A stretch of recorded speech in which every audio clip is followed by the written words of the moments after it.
A deli, homeware store, gastropub, butcher shop,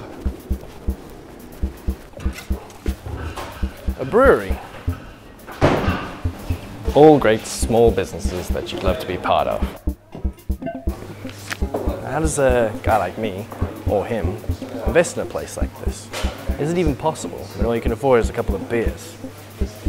Let's find out.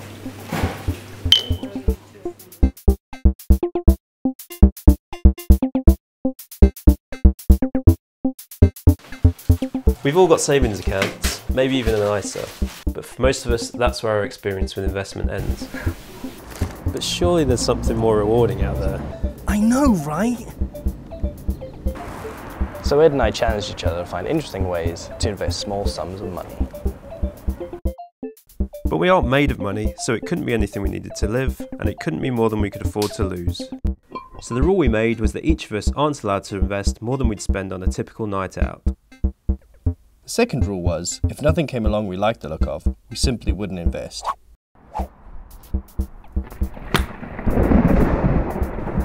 The first thing that comes to mind when people start talking about investment is playing the stock market.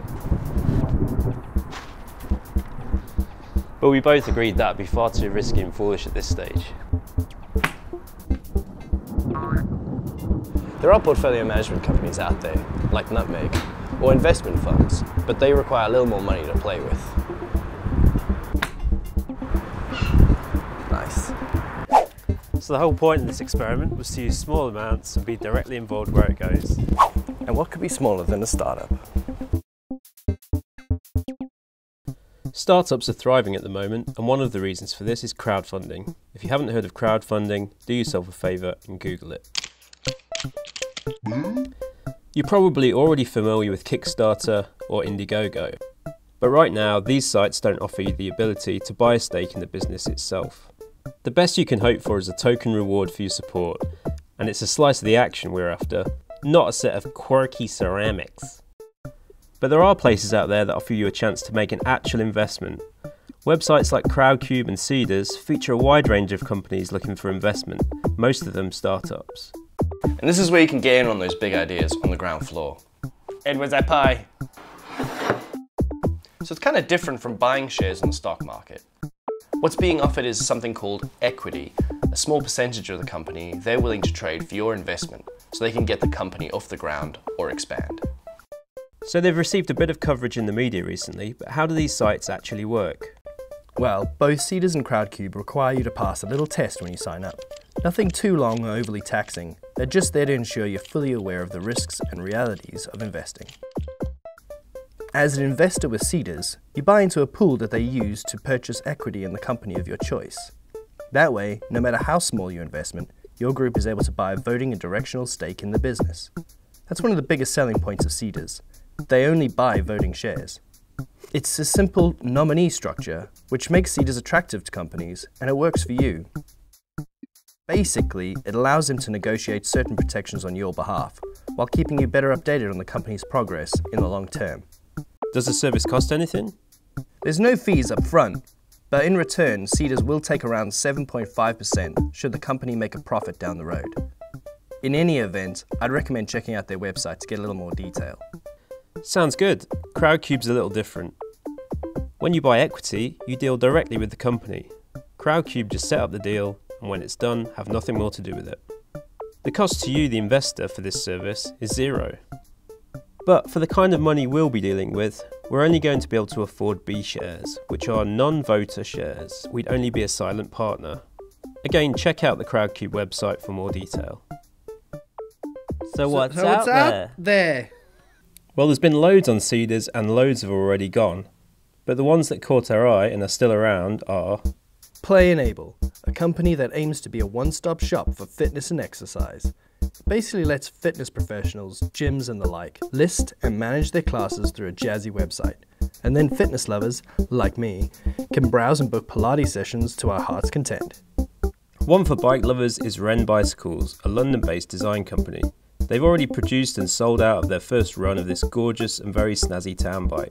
It'll be interesting to see what's next, even if I think the first model is just for the ladies. Speaking of ladies, ever wanted to design your own shoe? Of course you have, so thank God there's Upper Street. It's a luxury label that lets shoe lovers design their own bespoke footwear. Here's one of mine!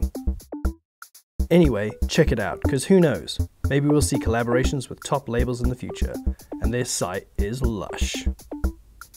What could be worse than getting married? Planning a wedding. Never fear, World of Wedmin is here. This canny startup has had the brilliant idea of bringing together all the essential bits that you and your betrothed need to plan the perfect day. I'm talking about photographers, DJs, dressmakers and clowns, whatever. It seems everyone's getting married these days, so I've got no idea how this isn't already funded. Check them out. Where my dogs at? Well, with Dog Tracker Nano, you'll never lose the bitch again. This cool little device and app will keep you informed about where your pooch is and pump out some stats so you can keep track of its fitness. No more love handles for Mr. Pickles. Check him out. It's definitely one I can see being nabbed by Apple. Ever told your friends you've got a vineyard in France? Well, now you don't need to lie anymore, because Demand Shanzy is offering you a slice of their Burgundy ambitions. They're the first company to do an IPO through crowdfunding, which makes this one to watch, no matter what. In any case, check out their video, it's kind of like an action film. Last up on Cedars, there's the elegantly designed app, My Study Life. With a brilliant set of tools for both teachers and students, a huge user base, and schools already interested, it'll only take a few tweaks of the money nozzle to turn this great free app into the next tech success story. Camden Town breweries are offering investors the chance to get elbow deep in the amazing beer market. They're super ambitious, looking to raise a record amount, and offering some great rewards, so they're definitely worth checking out. Then there's Just Park, which is thrusting parking into the digital era. Whether you're looking for easy parking in the city or have a space you'd like to rent, this is the site that's going to ease you in and out of those tight spots. With BMW on board and overfunding already underway, it's no wonder the crowd are going crazy for it. It's a bumper month for beer lovers, and if lager ain't your bag and you're more of an alesman, then Signature Brew's right up your alley. They specialise in beers tailored to music artists. So, if you like the thought of watching Ed Harcourt while supping a pint of his very own dark heart, or if like me, you've always wondered if a beer inspired by Bono might give you delusions of grandeur, then get involved, because these guys are open for business. After a night out on the beers with Gandalf, there's nothing you need more than a good cup of coffee. But you know what's hot in coffee right now? Being cold! That's right, cold brew is poised to become the drink of choice for the discerning hipster and coffee lover alike. One of the brands leading the way is the handsomely packaged Sandows, a North London-based startup who really mean business. But what we really want to know is, what does their brew taste like? Let's find out. Hold that thought. Before we could even get to Sandows, they'd already smashed their target, gone into overfunding, and closed their campaign. Still, it can't hurt to go see what they're all about. This is Highbury and Islington. Yeah, we're in a basement in North London at the moment, which looks a bit like Walter White's cooking shop from Breaking Bad. But this is the home of Sandows at the moment. So tell me a bit about what cold brew actually is. Cold brew is it's coffee that is brewed with cold water.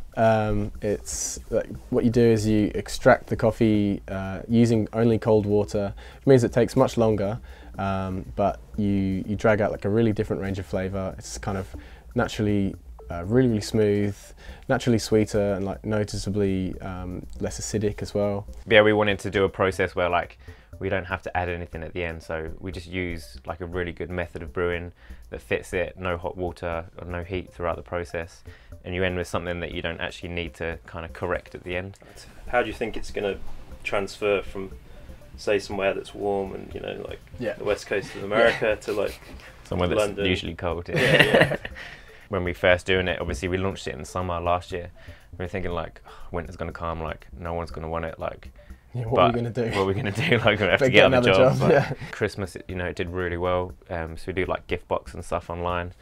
And yeah, it's something people seem to be drinking all the way through. They use it in cocktails and stuff. And, you know, it goes really, really well in a gin and tonic, which is quite weird, but we discovered that one. Can you see yourselves expanding out of the UK with your brand? Is that kind of in Yeah, the plan? definitely. Yeah, absolutely. It's Yeah. massively part of the plan. Yeah. We want to share it with as many people as possible. So yeah, definitely like keen to start Sandals Tokyo, Sandals Melbourne, Yeah. like whatever. We're pretty ambitious and kind of hoping to make that possible. Maybe with a further funding round in the future. Really gutted to miss out on Sandals, especially when it looks and tastes so good. But hopefully we'll catch them next time. Yeah, there's opportunities popping up all the time. Still, it's important that we keep a few things in mind. Absolutely. Number 1, expect the worst. Statistics show that around 50% of startup businesses fail in the first 2 years. So let's just say that startups are far from a sure thing. Number 2, the secret to wise investment is diversification, or spreading your bets.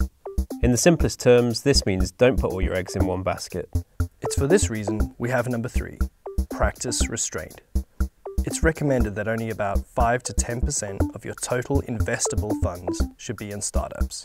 Which leads us to number 4, do your homework. A general rule is that you should invest in areas you're already familiar with, but that's not always possible.